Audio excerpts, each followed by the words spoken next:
When you are interested in mental health and your own well-being, if you keep following that theme, sooner or later you're going to get radicalized. Welcome to Drawing Health, a podcast resource all about comics and well-being. Here you'll find interviews with artists, writers, and healthcare workers talking about the genre of comics called graphic medicine. You'll also find guided audio practices to help you build a gentle relationship with your body, overall health, and creativity. I'm Georgia Weber, comics artist and teacher, chronically ill and neurodivergent. It's my absolute pleasure to bring you this podcast in collaboration with the Sequential Artists Workshop, or SAW, a grassroots nonprofit comic school and creative community where I also teach the weekly class that gave our podcast its name. So listen and subscribe to explore the worlds of graphic medicine, creative health, and yourself with some excellent company.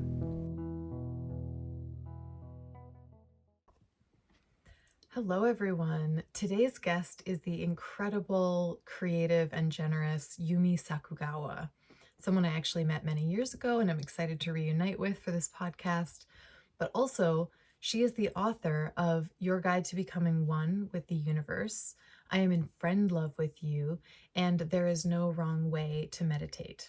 Yumi has so much knowledge and such a beautiful perspective to share with us when it comes to bringing comics and health together. And since this is my first interview with someone who is not a part of the Sequential Artists Workshop collection of teachers, this is a learning curve for me, and I didn't record an intro on the day, so I'm recording it after as I edit things, and I'm just going to have a bunch of different little videos stuck together for you here to make one complete podcast. So whether you're listening to this or watching it on YouTube, thank you for being here. Thank you for being here through my process of learning. And I'm just so excited to share this conversation with you, which feels like probably part one of many, with the brilliant, the wonderful Yumi Sakugawa. Here we go. Oh my God. We're here. This is so great. Hi, Yumi. Hi, Georgia. I'm so happy we're having this conversation. Me too. Yeah, we were just chatting beforehand about how it has been about 15 years since we met for the first time. And we haven't done a lot of chatting since then, but I really feel like I've been watching your journey as an artist stepping out into the world more with that mindfulness practice that maybe you had for a long time before, but it became such a central part of how you share your work in the world. And I got to see it kind of ramp up like over the last 15 years.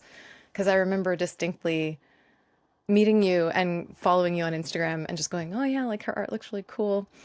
And then all of a sudden I felt like I was seeing you talk so much about mindfulness and meditation right around the same time that I was going through that. And it got that much more interesting and fascinating to me. And then you really made it into your life. Your comics about mindfulness and how creativity is a part of our selves, not just something we do. Yeah, thank you so much for noticing. You really met me when I was such a little baby zinester Me too. cartoonist. We were both little baby cartoonists. And yeah, I also want to hear about the mindfulness journey that you went on. Oh my gosh, yes. And I feel like we should do a proper trading stories situation because this is the Absolutely. first of our external interviews, let's say. Like the podcast began with Tom and I having a conversation about why we're even doing this, Tom being the director of the Sequential Artists Workshop, but you're my first like external guest. And so let's establish some practices and say, Yumi, yes, you and I met, I think at TCAF or possibly the Small Press Expo back in like 2010 or 2009, something like that. And as you're saying, you were a baby cartoonist. So why don't you tell me, like, where were you at then and what brought you into this mindfulness space? And then I will be happy to trade for my story about mindfulness after. That's so exciting. I love a good story trade. And also, I definitely want to hear more about what got you and Tom into starting this podcast, Oh, which I'm so yeah. excited to hear more about. But as for my origin story, I was almost gonna say villain origin story. Oh my God, I love that though. Villain against white Please. supremacy and capitalism and ableism and This is okay, all those yes. I things. knew this is why I wanted to talk to you. It's not just that mindfulness is good for our health. I saw all of your beautiful activism tendrils coming out with this mindfulness practice, so don't worry. You and I will both be villains to the capitalist colonialist structures that we all have here, and I love a good villain. What's your villain origin story? Oh my gosh, been waiting forever for someone to ask me that question. Well, so I would say a starting point I always go to when I talk about starting my meditation practice is that when I graduated from college with an art major and having no idea what to do with my life, as many art majors confront once they graduate, Yeah. I decided to teach English in Japan, which is also a very common career move for artists who graduated from art school or with a degree in the humanities and want to quickly get employed. So I was teaching English in Japan. It was a conversational English school, English language school that was an after school program ranging from toddlers to elders and every age group in between. Wow. And basically, after less than a week of training, you're just kind of thrown into this crazy teaching schedule of teaching a wide range of age groups and language skills. And not surprisingly, having no access to the therapy I had before, having no access to the medication I was on before, antidepressants, also having no access to the community and friendships I built in college and before that. I was feeling very, very isolated. I was probably at a very low point with my mental health. And I was also, not surprisingly, doing terrible at my job to the Mm. point where my superiors wanted to fire me and find a replacement.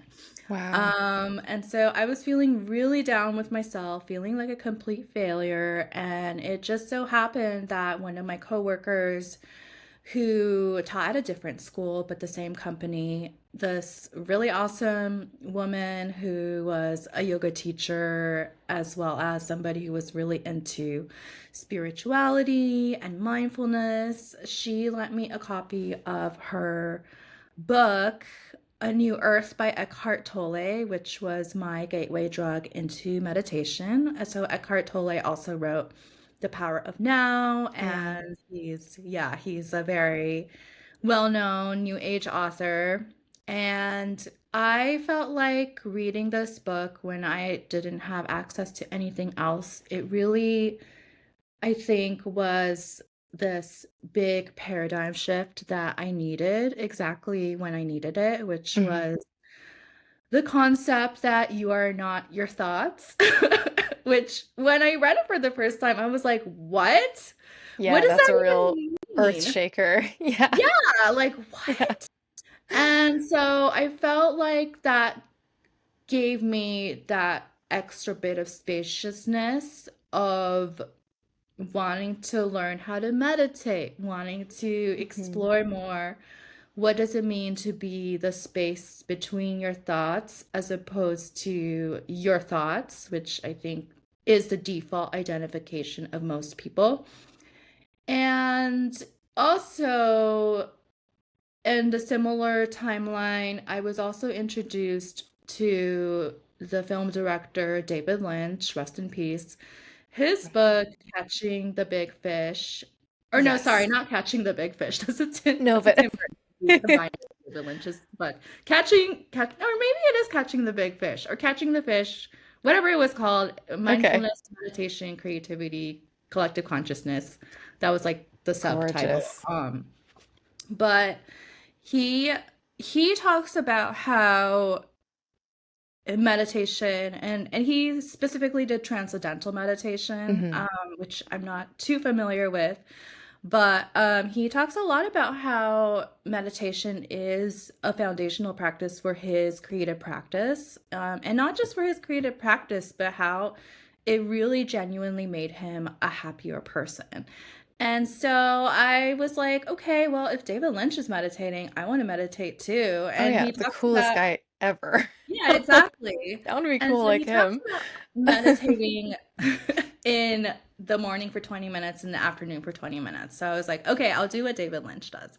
So I started doing that, and it definitely was this anchor I needed to get through the rest of my teaching contract. And then Hmm.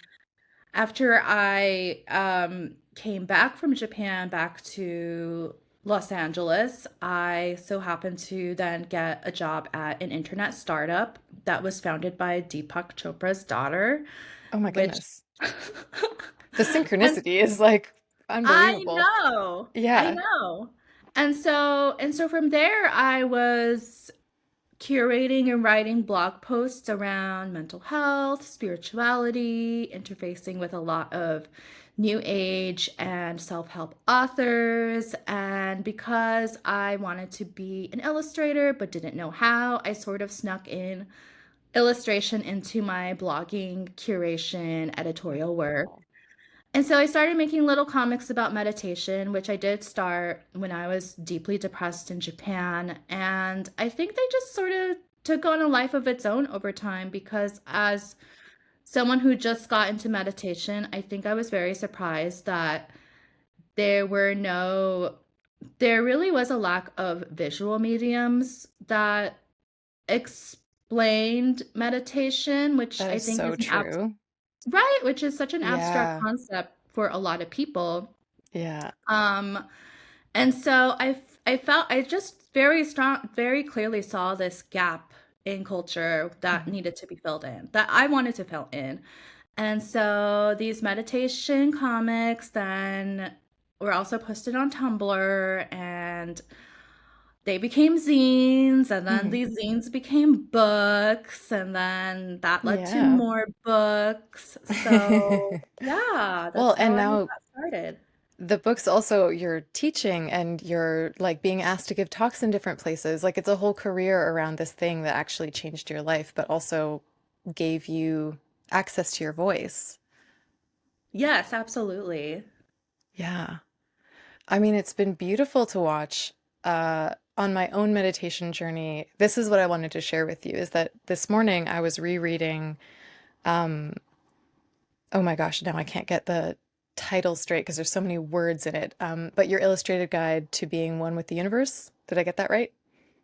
Yes, it's your illustrated guide to becoming one with the universe. Okay, It's I was super close, wonderful. but I knew I was going to mess that up because too many words. I have really excellent memory, but really terrible in the moment recall. Same. So I'm here, like I have a page of notes, but I also don't want to click over and have clicks on the podcast. So I was like, I'll just try. And I like being messy and in the moment. So I'm going to do a lot of just trying on this podcast. But I was rereading that this morning, and it's so beautiful how many of the images you created in that book that do feel very much like resonant with things I've experienced. Like it's not that you're delivering something abstract and it's hard to grasp. Now that I've been going through my own like massive health journey, which does involve a lot of mindfulness over the last 13, 14 years, that's been like very intensive for me working on health stuff in all realms. So not just mental health, but also physical and emotional, spiritual, like everything just one in many of the ways you described too, that it's all one. Rereading it this morning, those resonant images that felt so intuitive and natural to me, I could also remember that when I first read that book, when it first came out, and I was still just kind of finding my feet in my, let's say, internal journey in my body, in me, I remember reading it and feeling, yeah, it was kind of like a scratchy sweater where I was like, oh, like this is the warmth I need. And also, I'm like bothered at how whole it looks and that I can't feel that. Like I'm bothered that this is Mm. described as so beautiful, where I'm at in my meditation practice is so painful most of the time. Because Mhm. that is, it was for me at least, and it still is if I take like a space from doing meditation and mindfulness work and then come back. It reminds me of the beginning when I had been doing none and started doing it, and it was just, oh my God, the agony of sitting with whatever was in my body and mind quietly, just really feeling it, really thinking it, really suffering so, so much. You're saying something like, I'm a part of the universe, and there's a voice in my head going, oh, what do you know? What are you talking about? I'm not, blah, blah, blah. Like, or maybe some people who don't feel connected to themselves open this book and it hits in a very soothing way. Maybe it resonates. Like you're probably getting more of that feedback. So I am curious if you've heard more about that because I had both experiences just like 10 years apart. Oh, yeah, I'm glad you bring that up because it's something I tell students a lot when I lead workshops and I lead guided meditations is that there is no right or wrong to how you experience meditation. Hmm. It could be this calming, beautiful experience. It can also be boring, it could be irritating, it could be triggering, it can give you anxiety, and Hmm. I really think it's important to accept that whatever you experience in meditation, that is your experience. And that was the Yeah. experience you were meant to have right this moment. Yeah. Yeah. I think something you said earlier, I want to come back to that you are not your thoughts. That's one of the greatest gifts of sitting and breathing and like letting them happen and having ideally, I think, a community and a guide, like some sort of teacher who can actually be with you in those moments. Maybe you've just meditated and you come out, you're like, I did the thing, but I feel terrible, and you need to like tell somebody. Yeah. And I also don't think it's part of the history and tradition of meditation that we would ever learn it alone. You don't learn by having your doctor say, "Oh, you've got so much stress, you should try meditating." And then you just go home and sit in your room by yourself, doing the hardest work there is to do on this earth, which is to like really feel the depth of pain in your body in this moment right now. We're meant to do that with support. That's actually our nervous systems, our biology is support oriented. You are not your thoughts, you are not your feelings. I came to those things through physical pain in my body, taking away my ability to do the things that I had identified as me, like talking to people. If I can't do the things that I love the most, what is left? And finding myself in that space because really there's so much left. There's so much richness left. And especially when someone hasn't gone through a really significant loss in their own ability, whether it's a chronic illness situation or even just a long illness that does actually go away, or perhaps watching someone else go through that or watching someone age. If they haven't gone through it, their imagination is often limited to such an extreme degree that people will say to me, "Oh, if the thing you're going through ever happened to me, my life would be over." It's so dramatically dismissive of all of the unknown and the mystery within us that we can't even imagine because we're so attached to the things we do now in this moment, the things we've been taught we are. And in our society, that's often productivity oriented as well. So, who are you if you can't produce? Who are you if you can't work? Who are you if you can't sustain and support your life? And those questions, for me, like being sick so often and in so much pain for such a long time, probably the most radicalizing thing that could ever happen in my life. It immediately takes me into how do we use this beautiful tool of self-knowledge and being with what you are and recognizing, the universe within you and the beauty of the universe around you. How do we use that not just to make ourselves peaceful and quiet and small and unintrusive to the world, but instead take it up as power and become the villain to the systems that destroy our lives casually, that we're often so complacent in. So where do you, yeah, where do you find the intersections of actions you may want to take to like make the world a better place and that internal practice that is so much about like focusing on you, focusing on this moment, the breath, the inside. Like where does the outside and the inside connect for you, especially if we're talking about care?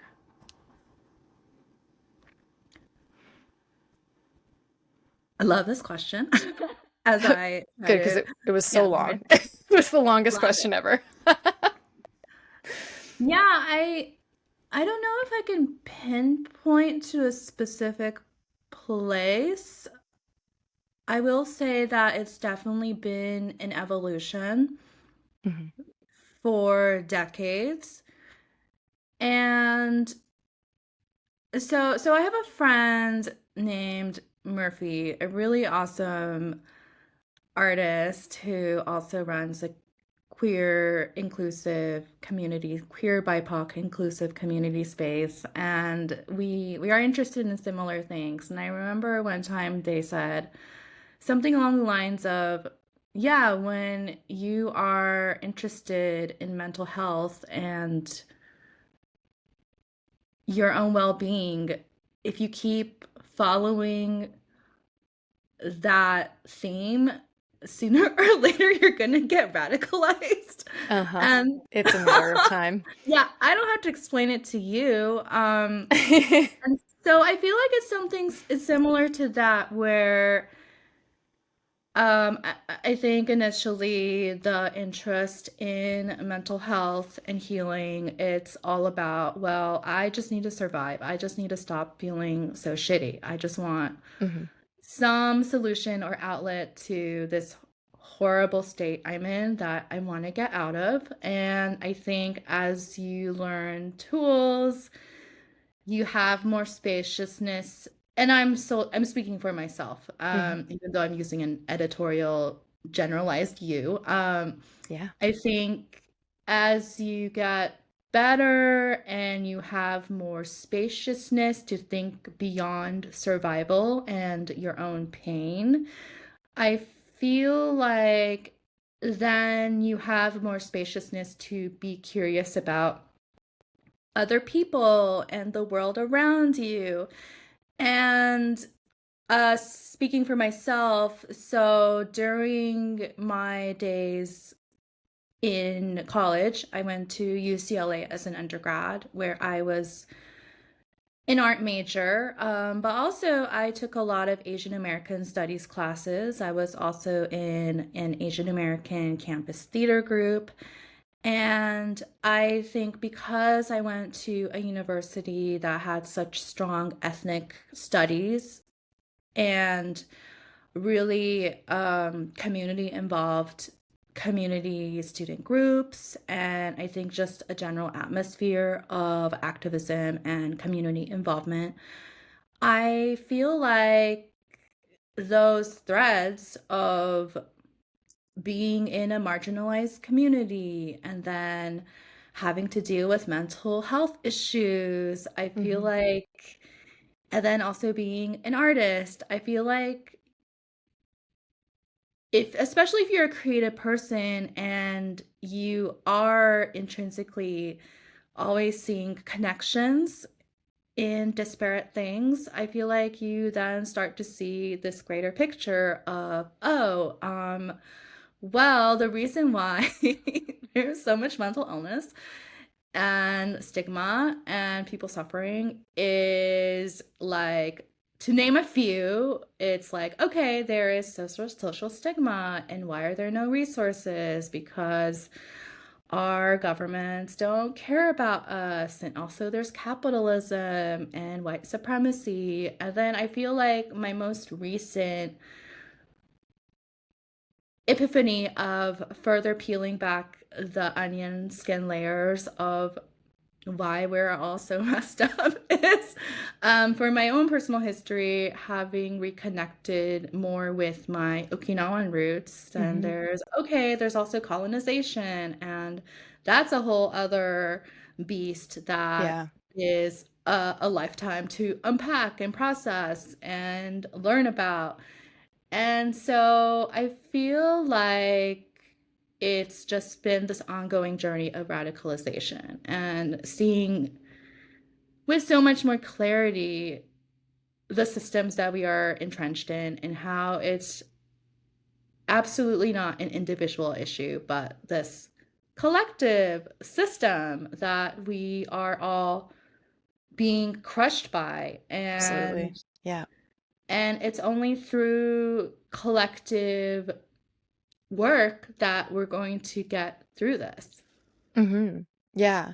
Yeah. And the individual sort of the messaging around meditation being so individual, that it's you going into you, is actually a pathway to your own power so you can show up.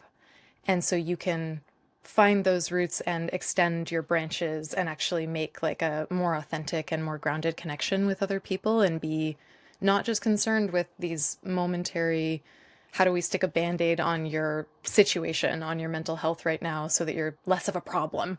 And it's actually, that inner work that gives you, like you said, the capacity to start wondering and looking beyond yourself, because you're not trying to survive as hard every second. You're actually able to know I'm here and I'm okay and I have something to give. The teacher I had, Amber McZeal, who is also an incredible artist in her own right, brought to my attention that radical, the word radical, which obviously is being now used to mean extreme and dangerous. Biologically, that term, it's a root. The Yeah. radical is the root. And so when we talk about radicalizing, we're talking about rooting. We're talking about not seeing what's growing up on the surface, but looking at where it's coming from. We are all affected by colonization, whether we're the colonizer or the colonized, and those things are obviously layered like extremely throughout history. So it's not simple as categories, it's many layers of intertwined experiences in all of our ancestry and the things we carry in our bodies now. Um, but my experience of coming into my body, even a body in pain, was to very much go, oh, I do feel like I'm on this earth more because I'm not just trying to get away from my experience all the time. And if I'm on this earth more, then I care about the earth I'm on and I care about who's here with me. Um, I think it's pretty amazing that you had your entryway into mindfulness and meditation from New Age writing and that still brought you here. Because one of my criticisms of New Age, and I think that's kind of broadly why many people are uh, quick to make fun of it, is that the New Age is really concerned with just like, how do we get to the most beautiful spiritual place, and not so much what is the beauty of this like mess of being alive, and how do we bring power to it? How do we bring the fight to the good places it needs to be? It's very much just like, oh, love and peace, please, love and peace. And you're like, Yeah, ah, and we let's need it, but that we don't stop there. um, no, definitely not. Yeah, or yeah, like, oh my gosh, a vision board of my 5 bedroom house and yeah. yours and XYZ. That's all Hmm. material. Yeah, yeah. And like, I mean, I would say from my own perspective, I think material needs that we have and material comforts that we have can also be like crucially important in our journey to where we're finding actual rootedness and feeling like, I have what I need and I can function here. Mhm. But there is absolutely like, there's a dominant cultural narrative about what we can consume to feel better versus the finding those roots, which really is how we can feel not just better, but like feel everything. Yes. And not feel gaslit to Yeah. really be able to name, oh, this is how dominant culture is gaslighting us and how Hmm. this is all made up and bad. Yeah. Well, yeah, and here's my other question for you, because also I don't want to take too much of your time, even though it would be my pleasure and joy to talk to you for the rest of the day. Um, Same. when it comes to the things you're actually making for yourself, the books about meditation, they are voiced very warmly and very wisely, but it's also instructional, like speaking directly to the reader. Um, then you have like a short story like Ikebana that like the main character doesn't speak at all. I do think it's a very different mode of writing and being a creator. For you to go from this kind of instructional, like sharing the incredible wisdom that you have in the realm of meditation and making it accessible to people, and especially connecting like through your discipline is pleasure or pleasure is discipline, maybe both. Discipline is pleasure, Thank you. but also Discipline is pleasure is pleasure discipline. course where you're teaching people like you can establish a creative practice and it's a similar kind of devotion as having like a meditation practice. And there's also tons of play there. It's not all this serious, heavy thing. Um, like you're really giving us a lot, and I'm curious to know from from where inside you those two types of creativity come. Like from where do they emerge? Yeah, yeah, it's hard. Let me think about that. I would say I think my answer is yes and no in the sense that I do think they function very differently, but I also feel like in both my short stories as well as my more instructional content, I am thinking about what kind of space I am immersing my reader in Mm, that's beautiful. and creating this container where I think emotions can be experienced or something can be transmuted Hmm. or alchemized. And maybe it's less obvious in, say, a more narrative story, but I feel like they're also not that different either. Yeah, I think it's totally okay for it to be a mystery as well, that there's a beauty to, letting it flow without trying to name and understand. So I was curious if there was an answer, if there was a name for it, but it sounds like you're really occupied with the way it feels, either for you or the Yes. reader or both. And that is enough of a reason. Like, that's one of the things with creativity is that we don't have to have a plan to produce something creatively. It's so spontaneous sometimes, other times it's well thought out, but each is just as creative as the other, so we don't need to know. Yeah. And do you feel like, are you making comics? Are you creating things? Are you creating your books? Are you drawing as a way to be in touch with your feelings and to process things? Or does the drawing come after because you're like, oh, I've now kind of processed stuff and there's something I want to share and I'm going to find it in a drawing and write about it? I would say it's both and slash or. Love it. Both and is Um, cool too. I also do enjoy doing creative things that don't see the light of day, that I think is more creative exploration rather than Mm. creative production.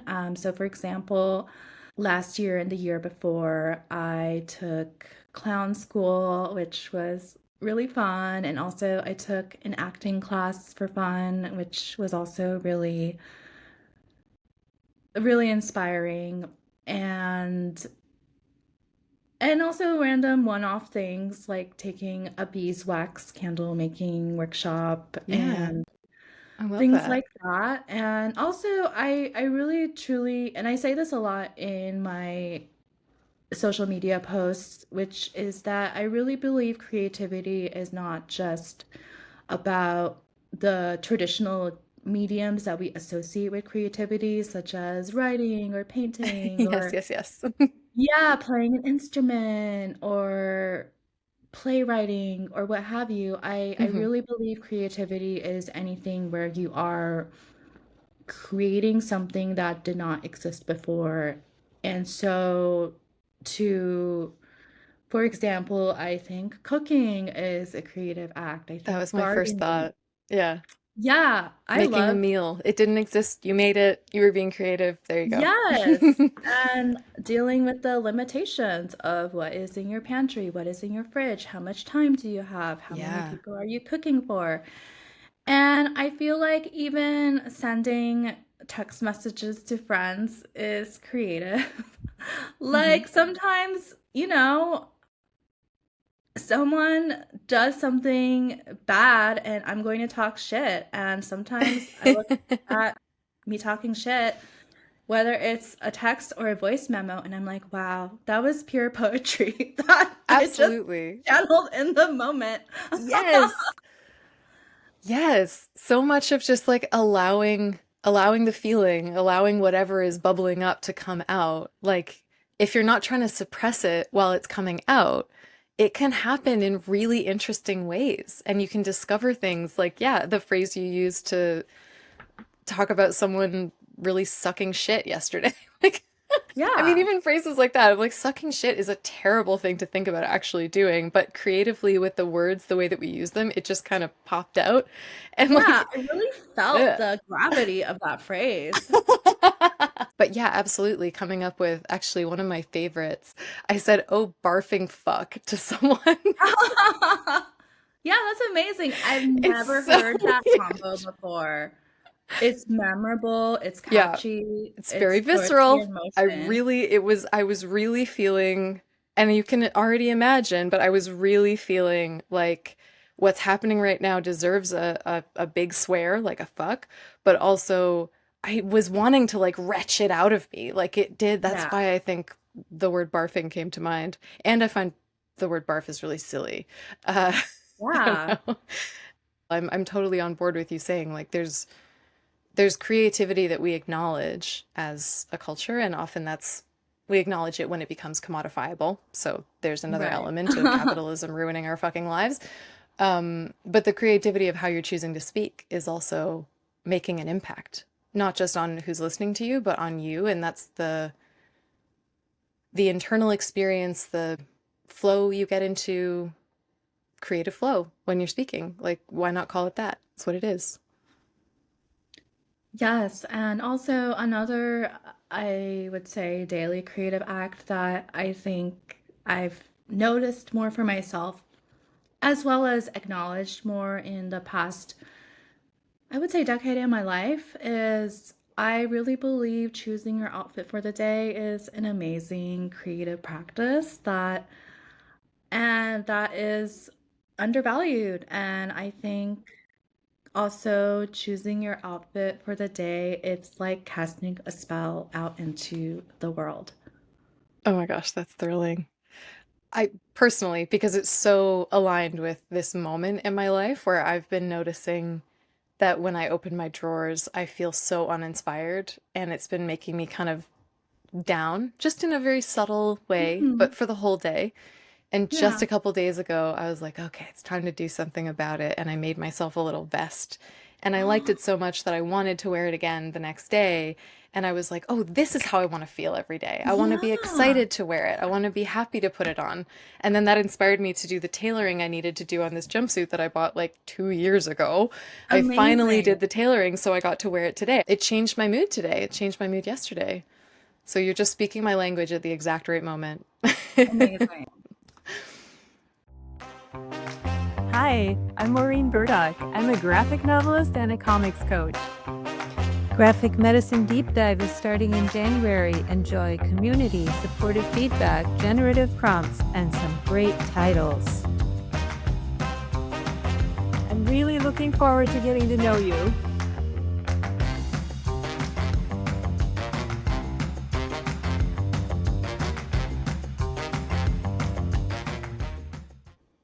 What do you do, or maybe how do you relate to caring for your body every day?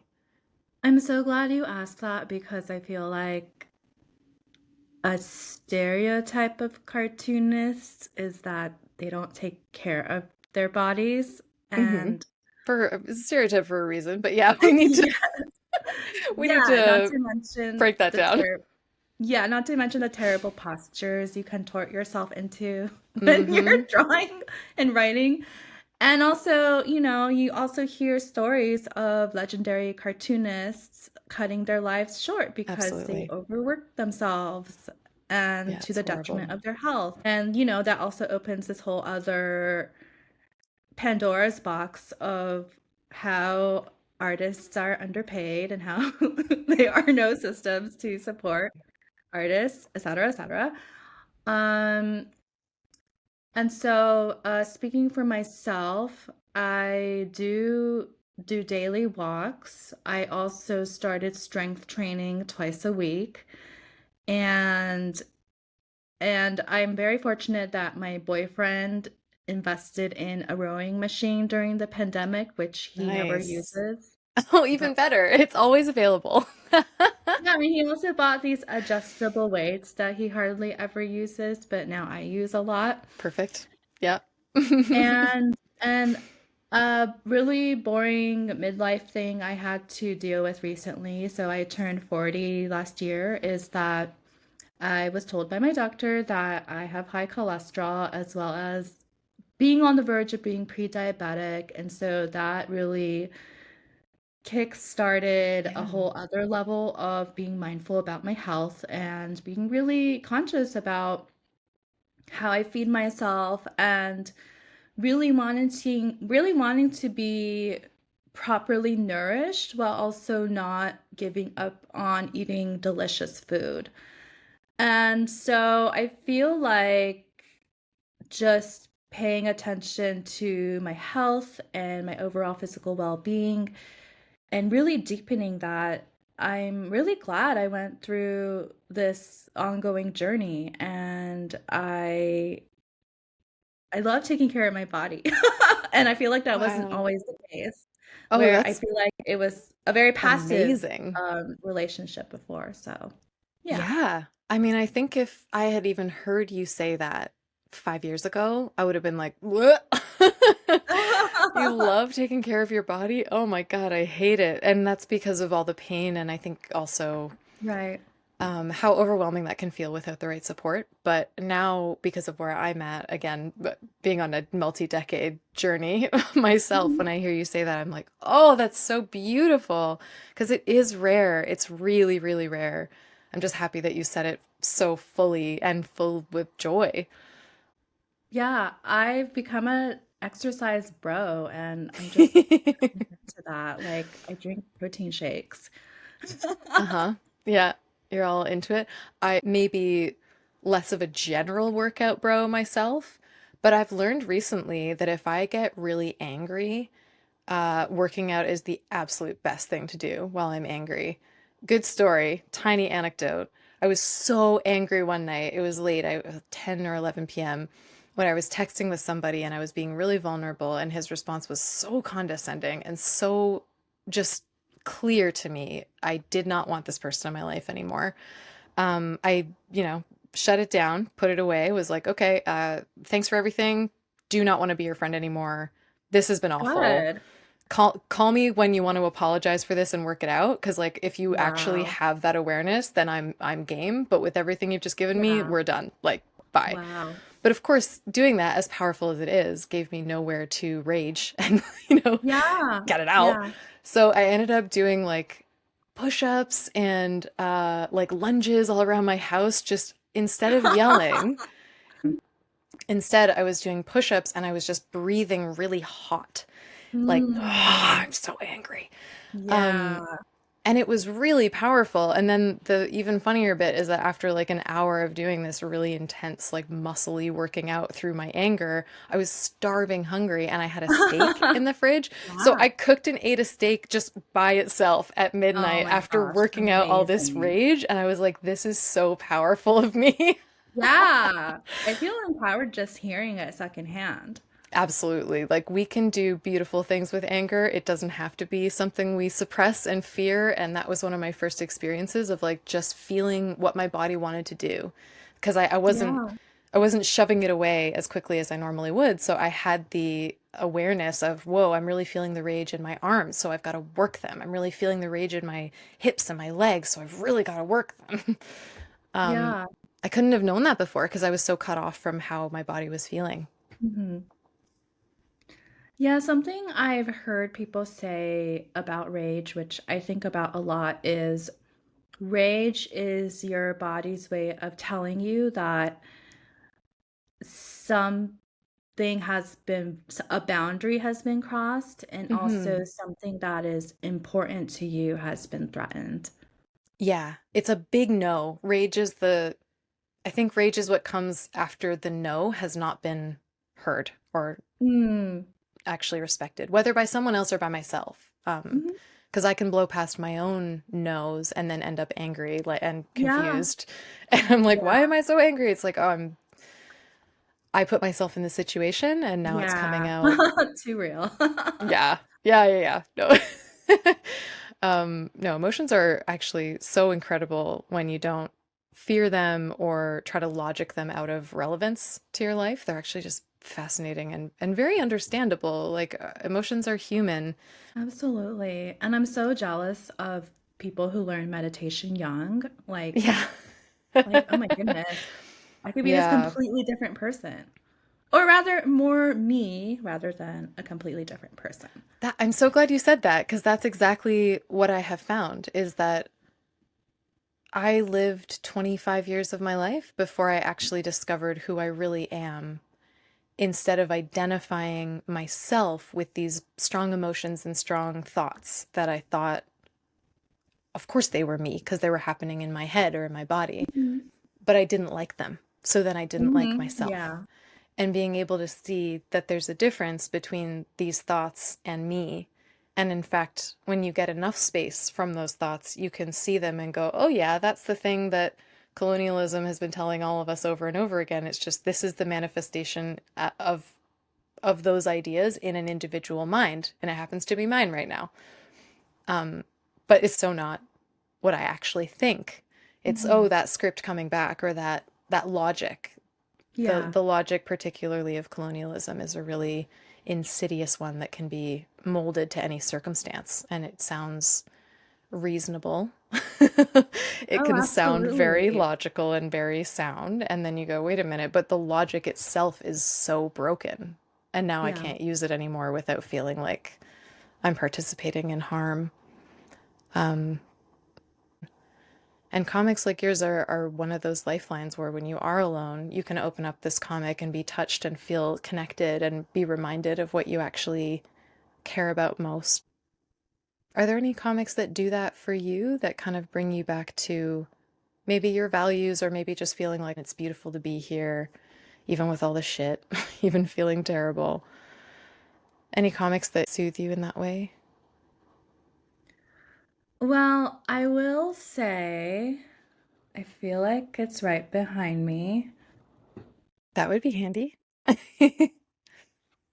I mean, I love this translated manga anthology that was I've never heard of this. it was released by Fantagraphics. It's this manga artist, Moto Hagio, Mhm. who really was one of the, I want to say, founders or like one of the early generations of manga for women and girls. Mm. And I just feel like there's just some stories in here that really that I just can't help but revisit again and again. So if anyone ever decides to buy this or check this out, so there's two stories in particular that just really that live rent free in my head. So there's one called Iguana Girl, which is a surreal story of a woman who gives birth to an iguana girl. Oh, wow. And her younger daughter is a normal human girl. And so this iguana girl is always fully aware of how much her mother resents her for being this anthropomorphized iguana Mhm. girl. Yeah. And it's just like such a surreal device that really goes into complicated mother-daughter dynamics, Mm.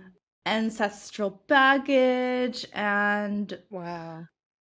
and so many other things. And then there's another story called Hanshin Half God, and it's about these conjoined twins where one is very beautiful but kind of dumb, and the other is really sickly and unattractive because the prettier sister is sucking away all her nutrients. Whoa.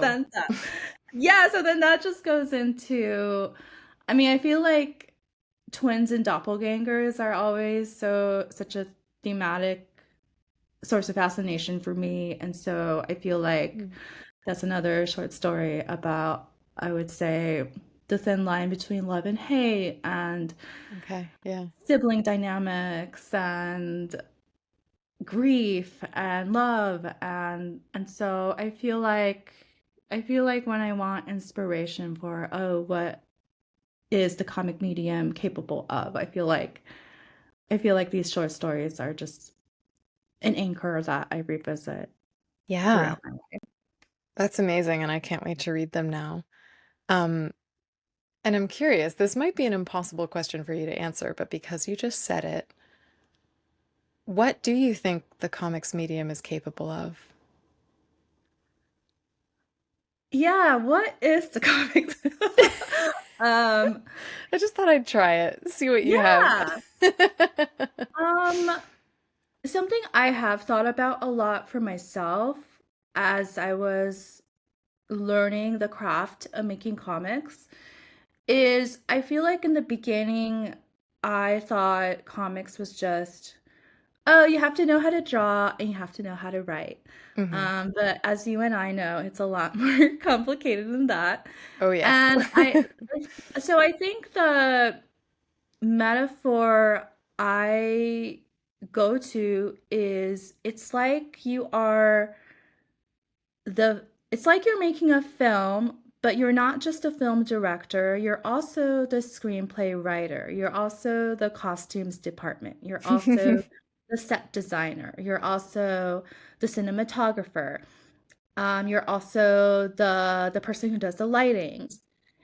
And so I feel like there is a cinematic quality to sequential arts, not surprisingly, but I think it's combining the cinematic feel of film with the intimacy of a book that you experience on your own, where the gaps are filled in with your imagination. And so I feel like no other medium really does that. And I feel like what I love about comics, which I keep going back to again and again, is that uncanny combination of things that can only be said with words and things that can only be expressed with image, and juxtaposing those two mediums into this combination that can only happen from the combination of those two mediums Hmm. and all the infinite permutations that come from that. Yeah, the truly infinite permutation. Because this is a podcast about graphic medicine, that genre of comics that relate to health in some way. Um, with everyone going through the recent massive health event of the pandemic, I feel like it's coming a lot faster because we have this new wealth of I mean, I kind of hate to say it this way, but it's a wealth of material in the experiences being so extreme and needing to process them. Like people needing somewhere to go, needing to put their story somewhere. Because health experiences really do that, bring you into the need to process. Which is, I do have one specific question from reading interviews of yours and learning a bit more about your life. You donated a kidney to your father a number of years ago. And I'm really curious for you how that changed your relationship to your health, and especially how you made the decision to have a really massive health experience that was actually your choice. Because for so many of Mm, us, a big health experience is unwanted and we would never choose it. And you mhm. actually walked into it on purpose and live with that now. Like, you know, it has consequences, however manageable they are, for the rest of your life. So I'm very curious about how you relate to your health, having made that transition. Yeah, so the backstory is that my father had chronic kidney disease and it was getting to a phase or a level where if it got any worse, dialysis would be required. And initially my mom was going to be a kidney donor, but it turned out that my mom's kidney health wasn't as Hmm. great as It would ideally be for her to be a kidney donor, so then I volunteered myself, and I was really fortunate to be in a position where was and still am an able-bodied, relatively overall healthy person with no pre-existing or serious conditions that would have barred me from doing this. And it was my first major surgery where I had to go under. And so I think the aftermath of having undergone in invasive surgery, I really, as well as leading up to it, I really had to rely on people in my community in a way that I normally wouldn't do. So, for example, so my cartoonist friend Mari Naomi, who used to live in LA, I had to ask them to drive me to the hospital at this ungodly hour. I want to say it was like 5 a.m. or something Mm-hmm. wild like that because Middle the of the night. operation was early, very, very, very early in the morning. I also had to ask another friend to sort of be my caretaker at Mm-hmm. my apartment because my mom was gonna then be busy taking care of my dad. Yeah, And so I think it was just this more concrete expression and experience of, oh, this is what it means to really be able to rely on people and to be able to ask for help and also to feel comfortable receiving care, which I think is an obstacle and a hurdle it's a big for one. many, many people, especially women, femmes, Yeah. marginalized folks, anyone with trauma who grows up to be hypervigilant and hyper independent. Mm-hmm.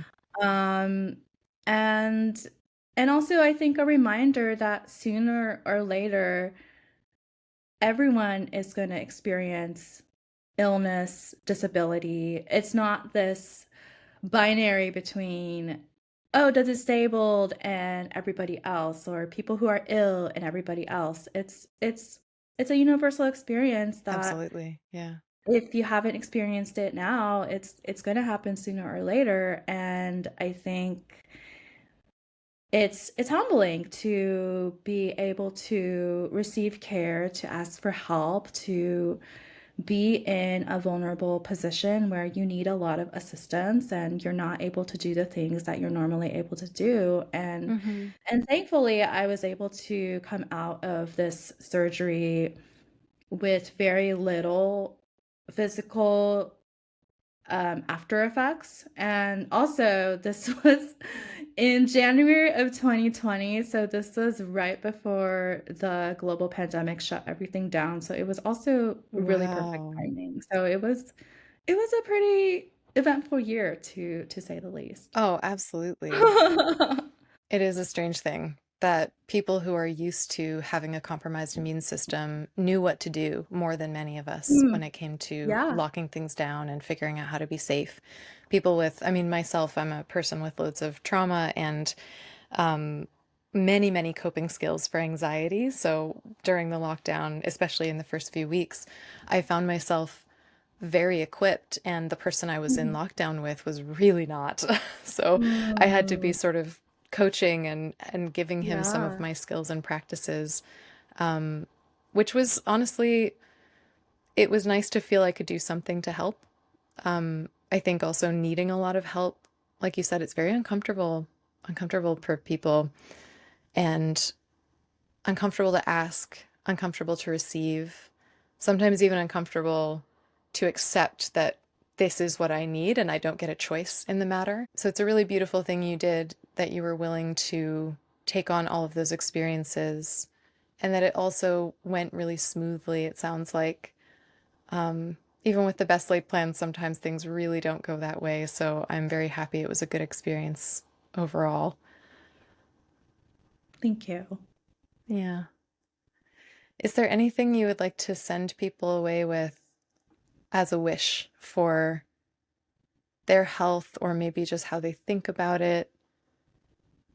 Anything from maybe your practices or something you're looking forward to learning about that you think it would be beautiful for people to know about it now? I think something I really understood later in life, which I wasn't as aware of in my younger years, is that we're always healing in relationship. Mm. And I think ultimately, when we're healing with each other, even if it seems like you're doing it alone. You're never really doing it alone, right? Yeah. If you're, say, reading a self-help book, that's helpful. You're still it's this dialogue you're having with somebody who wrote this book with Yeah. an audience in mind, who hoping that this book would help people like you. Hmm. And so I feel like I understand more clearly now that when you're healed, it's not like, okay, now I can go back to being a hyper independent person who knows how to like take care of themselves so Yeah. efficiently. I don't need anyone. It's like, no, healing is also having the vulnerability to then be able to connect with people and to Hmm. have that vulnerable relationship with other fellow humans. And ultimately, that's how we're going to heal the collective, to Hmm. really let our guards down and not be afraid to be in relation with each other. Yeah.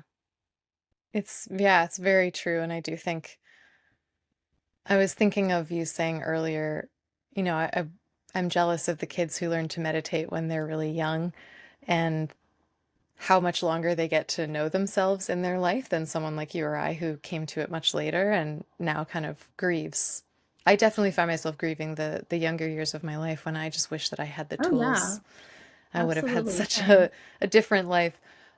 And it also brings to mind just how much we can't really take in with words. It does need to be lived and tried and discovered through doing and experiencing. And all of that is generally done in relation. I mean, we live in relationship every second of our lives, whether or not we can always acknowledge it. So thank you. Thank you for bringing that up. And I feel like I've taken a whole lot of your time, but is there anything we haven't touched upon or any of your work, like what you're working on now, perhaps, that you want to share before we go? I'm working on a secret project. That's all Secrets! I'm gonna say. Um, You're like, I want you and to ask me also, about it, but I can't say anything about it. I do want to know sort of the origin story of graphic medicine and where you want to take this podcast series. Oh, Yumi, that's so cute. You're like my first guest going, let me interview you actually. What are you doing here? That's fantastic. Yeah. I mean, there will be a whole episode you can listen to when we launch in December. But ultimately, I think this is my version of you writing your books, of Mm, instructing people on meditation. Here's me saying, I think graphic medicine has such great potential. Comics that are about health in any way have such great potential to express the aspects of health care, health experiences, health policy, really even all the stuff we consider too boring for most people to think about or talk about. Comics could make them accessible. Comics could make them interesting or even beautiful for people to have a real understanding and emotional experiences tied to the types of stories that we're living in our culture. Health stories that are told and health stories that haven't been told yet might have a place in comics that is easier for people to access. Like reading your book this morning again, took me half an hour. It's very accessible. And so I'm really excited to see the field grow, and I don't want it to grow without reflection. These mm, conversations allow us a moment to reflect not only on our personal experiences, which we did a lot today, but also reflect on what that impact is in the world, like things we're reading, things we're seeing, maybe trends that pop up, new waves of stories being told, and the people who are getting interested in them. I do want some amount of conversation where we're reflecting and getting excited about it or, remembering as it happens.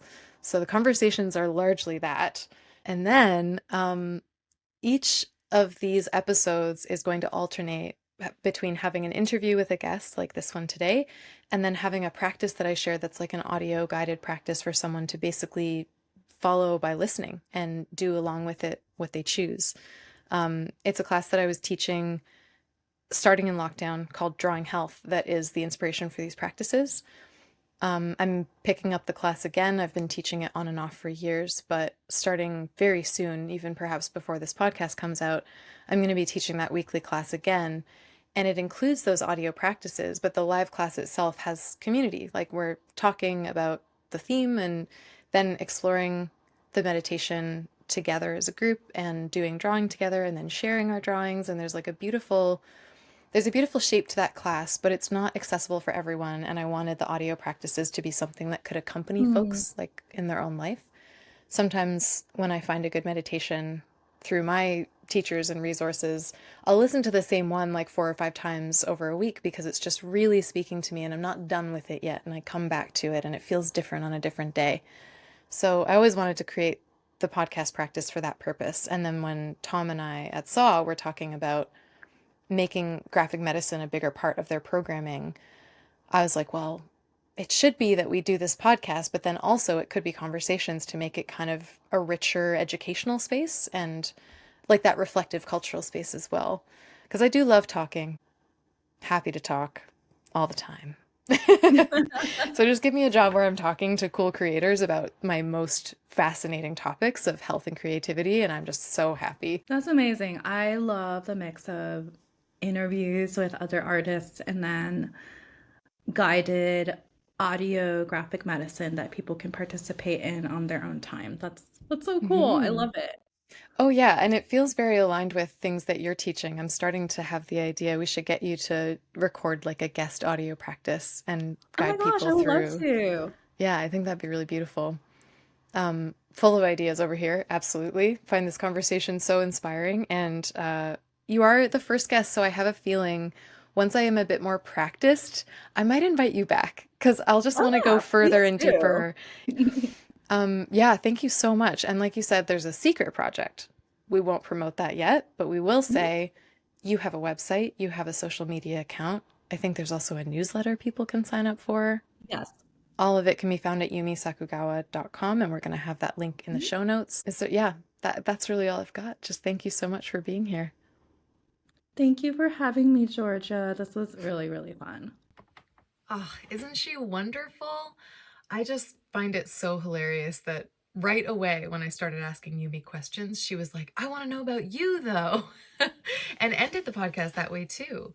Because Yumi is not just here to share knowledge. She's so clearly engaged in the exchange and the beautiful things that we find in conversation with one another and in conversation with ourselves, in conversation with the universe. We are always learning all the time. And I think you'll be hearing from Yumi again in this space. So I wanted to make sure that we promote the heck out of Yumi's work because it was so generous of her to come on the podcast, and she really does put so much incredible work into the world. I really want you to go and seek it out. You can find everything she does at yumisakugawa.com, and I particularly want to highlight her Cosmic Comforts deck, which is doing a reissue right now, I think. And this kind of daily ritual of pulling a card, of looking at this beautiful art and wisdom in one compact, portable little place can be your entryway to more mindfulness with yourself. Sometimes it just takes that reminder. Sometimes it takes the appeal, the allure of looking at a beautiful card to bring us into relationship with ourselves or into the moment. So I'm going to strongly encourage that you check out the deck and yumisakugawa.com, and you can follow her. Instagram is the place she chooses to share the most work, and there truly is so much value in following Yumi on Instagram, so I hope you go check it out. I hope you check out her website, and I thank you so much for being here once again. If you loved listening to this episode, or if it stirred something new in you, I'd love you to leave us a review. Sharing your experiences is a gift to yourself and others, and definitely me. I love learning how my offerings land in other people, and it really helps the show to find those who need it. If you want to connect with myself and others who are practicing drawing health in community every Saturday, just go to drawinghealth.com and sign up for the weekly live class. It's truly some kind of magic, and it wouldn't be possible without our hosts, SAW. The Sequential Artist Workshop is a grassroots, nonprofit comic school and creative community. At SAW, we teach people how to tell stories and make comics in Gainesville, Florida, USA, and around the world via our online courses and resources. Go to sequentialartistworkshop.org to join our community of learners and artists today. Our theme music is Magic Hours by Aaron Como, made for the Main Street Music Library. The Main Street Music Library hosts instrumental music created with simple parameters, with scores and instructions for listeners to recreate the music themselves. Musicians, artists, and listeners are encouraged to borrow freely from the library and return the materials in a different form than they found them. Find out more at mainstreetmusiclibrary.com. This podcast is for information and exploration purposes only and is never intended as medical advice. Every viewer and listener is encouraged to seek medical attention at their own discretion. This podcast and the guided practices are tools for listeners to support their whole health and should always be used with care.